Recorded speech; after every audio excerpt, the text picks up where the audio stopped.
It's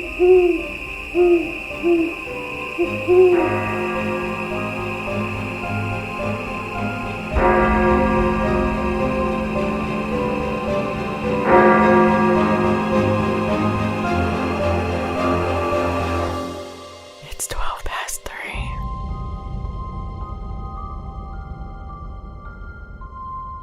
So here we are, Black Friday. Yay. We better hurry up so we can get out and stand in line. No, thank you. They still do that? I imagine they do, but why not just wait until Cyber Monday? True. What's the fun in that, though? The fun in that is you get to sleep in and not wait in long lines. That's true. All right, well, I think we have a lot to cover tonight, so we'll get to it. What are you talking about tonight?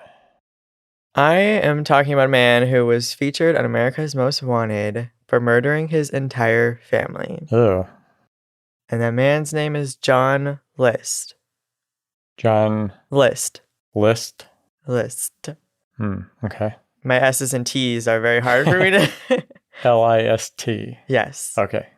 Like, I have a Christmas list for Black Friday. There. Okay, there you go. Very current. Yes. John List was born on September 17th, 1925, to John and Alma List. His father was 66, while his mother was 38 at the time of his birth. Wow. Yeah. Big age difference. Well, what's scary is when did they get married? Yeah, How old was she when they got married? That's what I was wondering, too. I did not see any information on that. Yeah. But I have a feeling I don't want to know. You're right, yeah. He didn't have any siblings aside from a paternal half-brother and half-sister.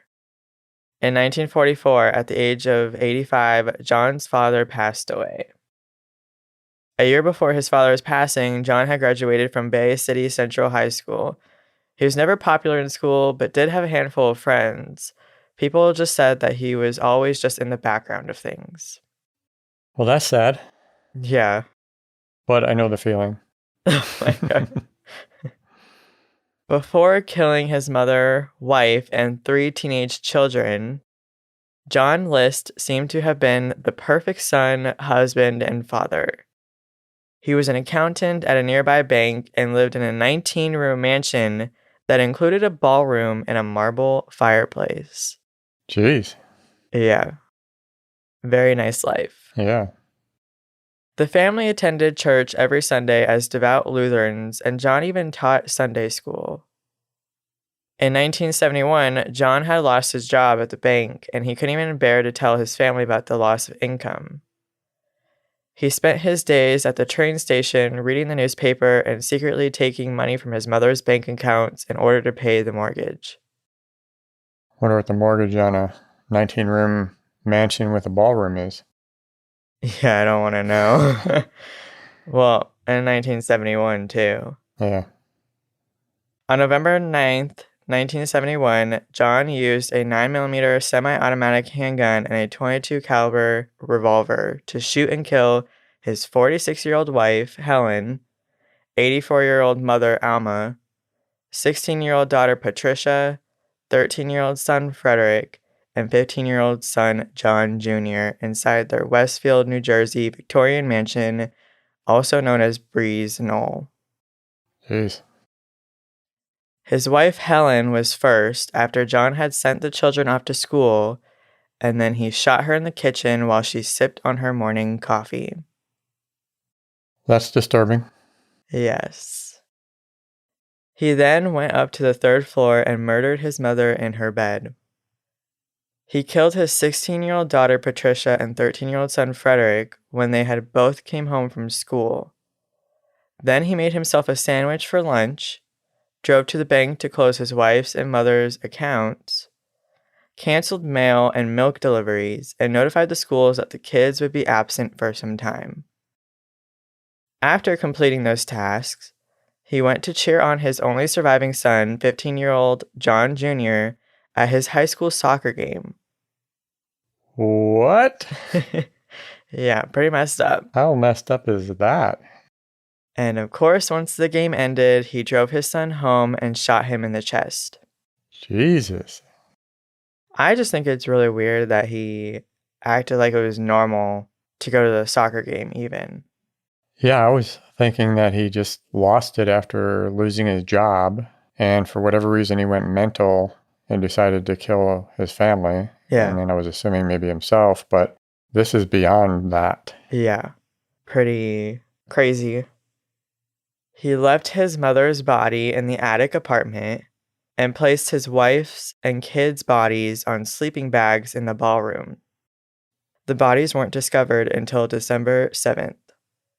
It was reported that when police had entered the home, religious hymns were playing loudly on the intercom. Wow. Yeah. And I did also read that the reason why police had gone over there is because neighbors were getting suspicious about the lights burning, and I think they heard the music from outside, but I'm not 100% sure. And I'm assuming you're going to tell us where he was at this time? Or where they don't know where he was? I will get to that. Okay. At the scene was a 5-page letter that John wrote to his pastor in an attempt to explain why he killed his loved ones. He felt the pastor would understand the most. John said financial hardships were part of the motivation, along with the fear that his family was falling away from their Christian faith. Quote, "At least I'm certain they all have gone to heaven now. If things had gone on, who knows if this would be the case. I know that many will only look at the additional years that they could have lived, but if finally they were no longer Christians, what would be gained? Also, I'm sure many will say, how could anyone do such a horrible thing? My only answer is it isn't easy and was only done after much thought." End quote. Scary to think of how much thought he put into this. Yeah, my thought exactly. He still wasn't willing to deal with the consequences of his actions. He cleaned the crime scene and used scissors to remove his image from every photo in the mansion. Okay, so he's just totally lost it. Yeah. I want to say, oh, he's going to do that, make sure they go to heaven, but then seems like he should sacrifice himself too. Yeah. So he can go to hell. John's car had been found at John F. Kennedy Airport, and from there, the trail went cold for 18 years. What? I didn't know if you had anything to say to that. Not sure what to say to that. I don't either. New Jersey prosecutors had an expert forensic artist, Frank Bender, create a physical bust of John List to look at what it was believed he looked like aged. When America's Most Wanted aired the story on May 21st, 1989, 22 million saw the sculpture and tips came pouring in. Wow. One tip from a woman in Virginia was that her next-door neighbor, Robert Clark, had a strong resemblance to the bust, and that he was also an accountant and attended church. Police went to Clark's home and spoke to his wife. As it had turned out, John changed his identity and moved to Colorado under the alias Robert Clark. Since his alias worked, he kept it and moved to Richmond, Virginia. It's amazing how easily somebody can disappear, or at least back then. Yeah. And it's amazing to me how he did all that to his family that he allegedly loved so much and didn't want them to lose their faith, and then goes and starts another family. That's just totally messed up. The guy's completely mental. Yeah. Around 9 days after the episode aired, police in Virginia arrested John List on June 1st, 1989. During his trial in 1990, defense lawyers tried arguing that John suffered PTSD from his service in World War II and Korea. Expert psychologists, on the other hand, believed he was going through a midlife crisis, but as prosecution pointed out, that is not an excuse to kill 5 innocent people. Neither is PTSD. Yeah. I don't know if they were just trying to pull the insanity plea. Oh yeah, they're just trying to pull anything to get him Less time or off the hook. right.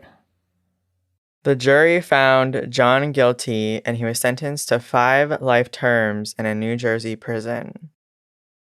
During an interview in 2002, John stated that the reason he did not kill himself after he murdered his entire family was because he believed it would have prevented him from going to heaven. Wait, what? Yeah. Isn't the fact that he murdered those people kind of like you're not going to heaven? Or is Yeah. it okay to do that and then ask for forgiveness? I will get to he does explain, quote, explain that. Right. He believed he would reunite with his wife, children, and mother in the afterlife, where there would be no longer any pain or suffering.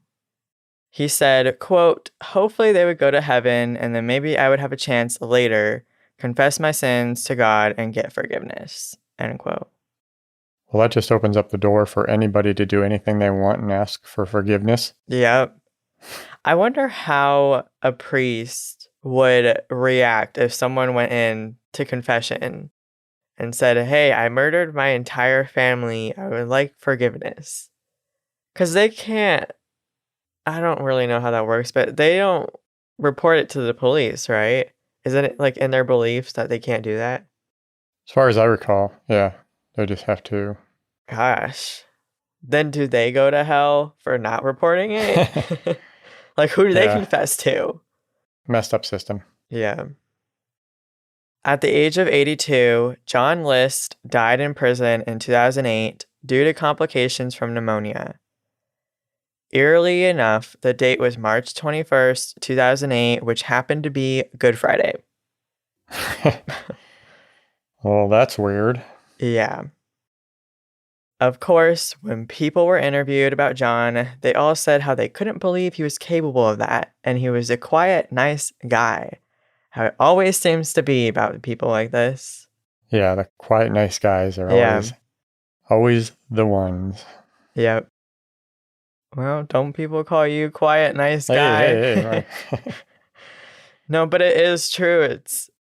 I don't think I've ever heard an interview where people were like, oh yeah, I totally could see that happening. It's always like, wow, I didn't think he was capable, or they seemed like such a nice family. Like, you don't know what goes on behind closed doors. Yeah, that's true. Not all the crazies act crazy. Yeah. The mansion in New Jersey that the family lived in burned down several months later, with the cause remaining unknown, but it was suspected as arson.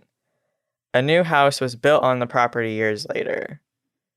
The murders haunted the area where the mansion once stood, with children refusing to walk past the property and not even wanting to live on the same street. I'm surprised there hasn't, as far as I've seen, there hasn't been any speculation of it being haunted. Yeah, I was curious if the house hadn't burnt down, how it would have been. Yeah. Surprised they don't even want to live on the same street. Yeah, I wonder if it's just like, I don't know, maybe it's stories that are told, or if they think that the street is cursed or something. I have no idea what goes through children's heads. Right. Well, that was gruesome. Yeah, very sad. Again, no words. Sad that even though he did go to prison, that he was able to live his life. Yeah. I am surprised that, as far as I read, they didn't even consider the death sentence for the fact that it was mass murder and 5 people. Maybe they didn't have it in the state at the time. That's true. I do forget that it depends on the state. Yeah. So did he ever say the reason why he cut his face out of all the pictures? I don't think he directly said, but it was implied to try to baffle the police, although I don't know how that's really doing anything, considering you're the only surviving member and missing. Right. Like, all things point to you. Guess another thing just to show he was completely off his rocker. Yeah. I would also like to know that if he didn't lose his job, would he still at some point have lost his mind like that? Yeah, you got to wonder if that was just something that added to the tipping point. Yeah. But something else would have came along. Yeah. I wonder if the whole thing about saving his family was just, a bullshit excuse. Yeah, that is a good point. Like, him just saying that to make people feel bad for him in some weird way. Yeah. or like sympathize with the fact that he committed murder. Yeah, he just decided to kill them for whatever reason and then had to make up some excuse in his own mind. Yeah. I feel like that always seems to be the excuse when there are people that murder their family. Like, oh, well, I murdered them to save them. I wonder if they come up with that before they killed them or after. Like Yeah. you said, he was thinking about this for a while. Yeah. Well, that's what he says. Yeah. It was thought out. I feel like that doesn't really help your case, bud, the fact that you Right. thought this Yeah. out. This is PTSD, but you were planning this? Yeah. Right. But that's all I have on that messed up story. Yeah, that is pretty messed up. It really bothers me that people like that get to go to prison and then just live their life out. Yeah. I mean, well, like you said, if they don't have the death penalty, what else are they supposed to do? I am hoping, since he died of complications from pneumonia, that it was very, very painful death. Yeah, they probably gave him morphine and... Would they, though? I would Probably, hope yeah. not. Make him suffer. No, they make it a little cushy in there for them. I think it is interesting that they did like a physical bust sculpture of him to like show his age progression and not like a sketch. I imagine they wanted to get that 3D effect. I think it is interesting though that he was trying to remove every image of his face in family photos, but they still had a way to, like, they obviously knew what he looked like for them to do the age progression. Wonder if that's why he did it. He thought he would try to erase all the pictures of himself so they wouldn't have anything to go on. Yeah. Well, but why take the time to just destroy the pictures? Yeah. No, like, yeah, he had to be mental. Just anybody who cuts faces out of pictures is just mental. So creepy. Yeah, because like you had a nice marble fireplace. Why didn't you just throw all the pictures in there?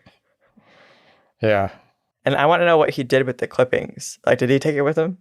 Yeah, a bunch of... Yeah, that's just bizarre. So, what is your story for the night? Well, tonight I thought I would wrap up things on our discussion of time slips. Yes. At least for now. Once again, just a recap. A time slip is an alleged event where a person or persons unknowingly travels through time for a brief period before returning to their present time. As I mentioned last week and the week prior, the book An Adventure was published around 1911 and was written by two English women, Charlotte Moberly and Eleanor Jourdain. In the book, the two women discuss their experience while visiting the Palace of Versailles in France on August 10, 1901, where it is believed they experienced a time slip or some type of paranormal event. 1901 is hard to imagine that time period for me. Before your time. Way before my time. Before I get to their story, I have to give a little bit of history, especially if you are wondering what the hell is the Palace of Versailles. Yeah, I was wondering and I was going to ask, but I do not know how to pronounce that. So I'll try to make it as brief as possible and give you just enough to give you some perspective of their story. Okay. So we're not having a French history lesson. The Palace of Versailles is actually a large royal complex covering around 3 square miles. Oh, wow. Along with the main palace, there are multiple chateaux, mini palaces. Oh. Lavish gardens, statues, fountains, wooded areas, etc. So a big complex on a big plot of land. It was built and expanded over about a century by the French monarchy before they were overthrown during the French Revolution. Not sure if you learned about the French Revolution in school. Probably don't remember. Vaguely. The revolution was the result of growing class inequality, and if you see the lavish, overindulgent palaces and grounds, you'll understand why the common folk were a little pissed off. Yeah. But that's a different story. As I mentioned, they visited on August 10, 1901. Now, August 10 is an important day in French history because it was on that day in 1792 when an insurrection from the revolutionaries took place that resulted in the fall of the monarchy. Now the palace and grounds are just a tourist attraction. Marie Antoinette was the queen at the time. Her husband, King Louis XVI, ruled France at the time of the revolution. Unlucky for him. Yeah. Before the two were beheaded, she took a liking to living in one of the chateaux on the grounds, what's known as the Petit Trianon. Petite because I think it only had something like 20 plus rooms and around 18,000 square feet of living space. Only? Yeah. There is also the Grand Trianon, which is much bigger than the Petite, but still tiny compared to the actual main palace. Jeez. Which has like hundreds and hundreds and hundreds and hundreds of rooms. That's crazy. Like, I can't even imagine. Yeah. It's a lot of cleaning. Yeah. They probably have slave labor for that. That's true. Okay, so back to Miss Moberly and Miss Jourdain. They originally wrote the book under pseudonyms. Not sure why, but it might have been because of their status. Yeah. Both women were well-educated academics. Miss Moberly's father was headmaster at Winchester School and later Bishop of Salisbury. She became the first principal at St. Hugh's College in Oxford. Miss Jourdain's father was a vicar of the Church of England, and she was hired by Miss Moberly to work as an assistant at St. Hugh's. Oh, wow. Their real identities as the authors of the book were not made public until 1931. Jeez. By their choice or? Yeah, I'm not sure how that transpired. It is interesting that they didn't use their status as a selling point for the book. Yeah. Because, this story is from two well-educated women. It's not like just two random women are telling this story. Well, I wonder if it would have affected their... Yeah, I'm assuming it would have been scandalous at the time. Yeah. In the book, they take a very analytical approach to their experience. Along with talking about what happened, they discuss the research they did to determine if what they saw actually existed at some time in history. Yeah. Of course, it's still all dependent on believing what they're saying. Yeah. It is noted at the beginning of the book that they both had an interest in the paranormal, even before they met, and that they did have other experiences throughout their lives. So I won't get into those, but just a note if that has any bearing on the story. Yeah. Or bearing on your perception of this story. When they visited, they both saw things they thought were odd and felt emotionally distressed and anxious at times when they were on the grounds, but neither of them said anything to the other at the time. It wasn't until a week later when Miss Moberly was writing about their visit that she said to Miss Jourdain, "Do you think that the Petit Trianon is haunted?" And Miss Jourdain promptly said yes. She explained that she felt it when they met the two men. I'll explain that in a bit. Okay. And described her feeling of depression and anxiety. At that point, they didn't discuss it much further, and it wasn't until 3 months later when Miss Jourdain went to visit Miss Moberly that they discussed it again and soon realized that they had seen different things. That's interesting. Yeah. At that point, they decided they would separately write about the visit and then come back together and compare notes. That's actually a pretty good idea. Yeah.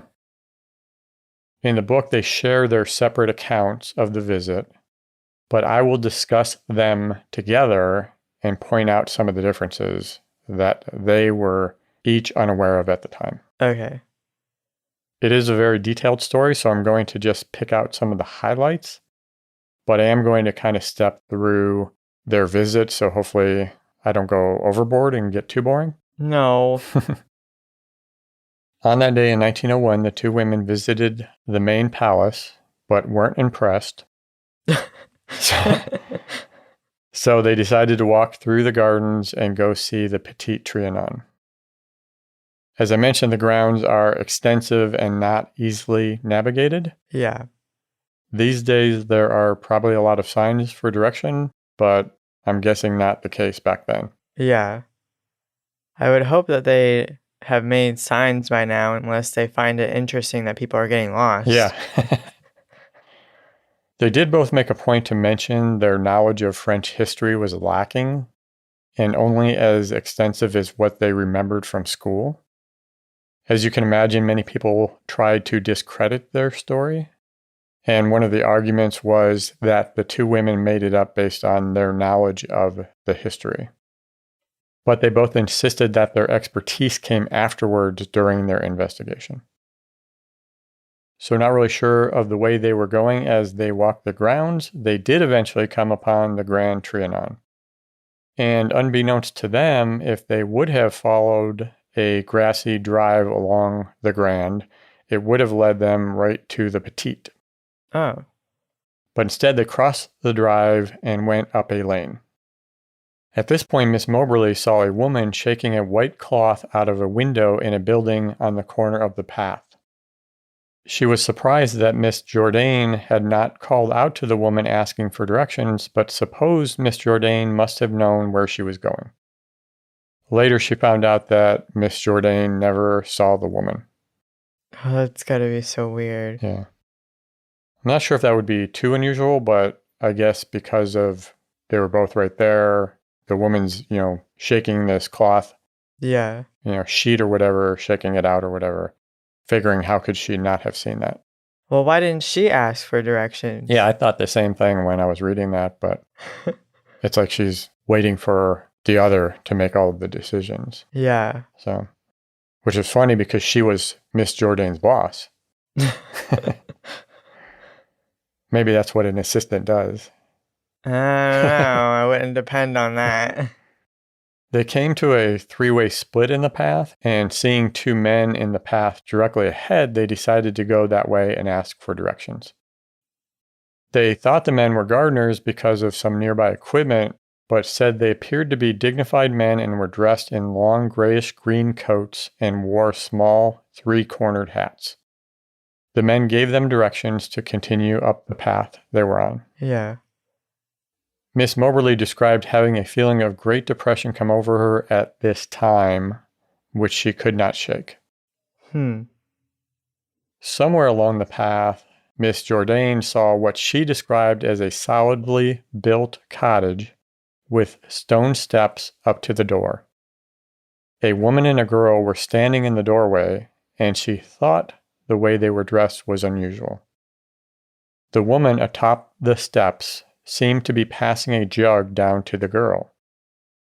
Miss Jourdain said for a moment the woman and the girl paused as if in living picture, like a freeze frame. Yeah. One place I read somebody described it as Madame Tussauds wax figures. Oh my God. So she comes up again. Of course. She's like the new Elizabeth Bathory in our podcast. Elizabeth, we haven't talked about her in ages. I know, it's been so long. So she saw them in freeze frame, but then the two women had passed and she didn't see anything after that. So she's not sure what happened. They just kept walking? Well, they were just walking along and she saw this. Yeah. Miss Moberly did not see any of that. Do you think that they're not seeing certain things because it's only being shown to one of them, or because they're just not observant? Well, that's what I was wondering about with the woman in the window. I can imagine if you're walking with somebody, you're going to see some things that they don't see, and they're going to see some things that you don't see. Yeah. Their feeling was that because they were in such close proximity and there weren't other people around, it was just them, and these things were happening fairly close to them, they couldn't understand how the other one did not see them. Yeah, that makes sense. At least the woman in the window, now this, it could have been a case of, they didn't really talk about how close it was. Yeah. The woman in the window shaking something, I figured that would catch your attention. Right. So that was kind of odd. This one might have been, the other one just didn't notice it. Yeah. Not to dismiss, I'm just curious. Yeah, no, I mean, just It's a legitimate question, right? Yeah. Miss Jourdain had a feeling that the path they were on was actually leading them away from the Petit Trianon, and described the place as having a feeling of depression and loneliness about it. She said she began to feel like she was walking in her sleep. Huh. They reached a point where the path ended at a T, so they could go either left or right. Straight ahead within the woods, they saw a garden kiosk, so like a large gazebo, Yeah. with stone pillars. A man wearing a cloak and a large shady hat was sitting at the kiosk. He turned his head and he looked at them. There were some other things they talked about with him, but I won't get into that. Okay. Miss Moberly said at that point, everything suddenly looked unnatural and unpleasant. The trees looked flat and lifeless. No wind stirred the trees, and it was intensely still. She asked Miss Jourdain which way they should go, but she had the feeling that there was no way she was going to go left. So something about the left was bothering her. That's creepy. Yeah. Suddenly, Miss Moberly heard someone running toward them in breathless haste. Thinking it was the men from earlier, she turned, but nobody was there. Nope. She then perceived someone in the other direction, and a man suddenly appeared, which startled her. Valid. Yes. Miss Jourdain remembered it as they heard a man running up behind them, yelling for their attention. So that was what she saw. So she actually saw someone running up. Yes. He spoke with them excitedly in French. They could not pick up everything he was saying, but he seemed to be insisting that they take the path to the right. See, I feel like that's a bit of a dilemma considering she had a weird feeling about the left, but now the strange man is telling them to go to the right. Yeah. I would just turn back around and leave. Yeah, I don't know. I think Moberly said she was fine with that. Yeah. So they turned and headed to the right toward a small bridge. Miss Jourdain said that she thanked the man and he ran off. Miss Moberly said she turned to thank him as well, but the man was gone. That's so weird. Yeah. But the sound of close by running could be heard, and then it abruptly stopped. I don't like that. Yeah. They continued over the bridge that spanned a small ravine and on down the path that was overshadowed by trees on either side. They passed a narrow meadow of long grass before they finally came upon the Petit Trianon, which is a large rectangular chateau with a terrace on the north and west side. In the rough grass by the terrace, Miss Moberly saw there was a lady sitting, holding out a paper as though to look at it at arm's length. She supposed the woman was sketching. As they passed by her on her left, the woman saw them and turned to look at them full on. Miss Moberly looked at the lady, but some indescribable feeling made her turn away. She did say that she thought the woman was a tourist, but thought her dress was old-fashioned and rather unusual. Yeah. Miss Jourdain said she did not see the woman at all, which again surprised Miss Moberly because the woman was in such close proximity to them. Yeah. Miss Jourdain had noted that the area around the house was deserted. But as they were walking up to the terrace, she remembered pulling her skirt aside, having the feeling that someone was near and she was making room for them to pass. That's weird. Yeah. You know how you just have a sense that there's somebody around you? Yeah. And you kind of like step out of the way because you think. And I hate that feeling, Yeah. especially when there's no one behind me. Nobody there. They went up the steps of the terrace, and Miss Moberly was beginning to feel as though they were walking in a dream. The stillness and oppressiveness were so unnatural, she said. She again saw the lady from behind, out past the terrace. Yeah. A door by the terrace suddenly opened, and a man came out. Banging the door behind him, he called to them that the way into the house was in the courtyard, and he offered to show them the way. Do you follow the strange man into the courtyard? Can you imagine you're visiting a historic location and have a time slip and end up walking into somebody's house that's being lived in? That would be so awkward. Imagine walking into the Borden house. Oh, heck no. Ew, that'd be bad. So they went around to the front of the house. They saw that they were near the first lane that they had been on, and Miss Moberly had wondered why the men had directed them around the long way rather than toward the house. Yeah. At that point, they talked about there being a wedding procession. I don't know if it was going in or out of the chateau. Yeah. But I think at that point they were back in their time. Yeah. One of the things they researched during their investigation was the layout of the grounds. Over the generations of the monarchy, whomever was ruling at the time would occasionally hire architects, for instance, and have the grounds redone periodically. In the women's era, 1901 and beyond, the stone bridge in the ravine did not exist. Nor did the kiosk. That's weird. Yeah. Nor the cottage that Miss Jourdain saw. It's always a mysterious cottage. Yeah. At some point during their visit, Miss Jourdain also had spotted a plow on the grounds, which was not there in 1901. Yeah. In 1908, they found an old map that showed a small bridge that appeared to be in the right position for that era. In 1905, a gardener of the grounds told them that no plow was kept at Trianon because there was no need for it. Farming was not done on the grounds. Yeah.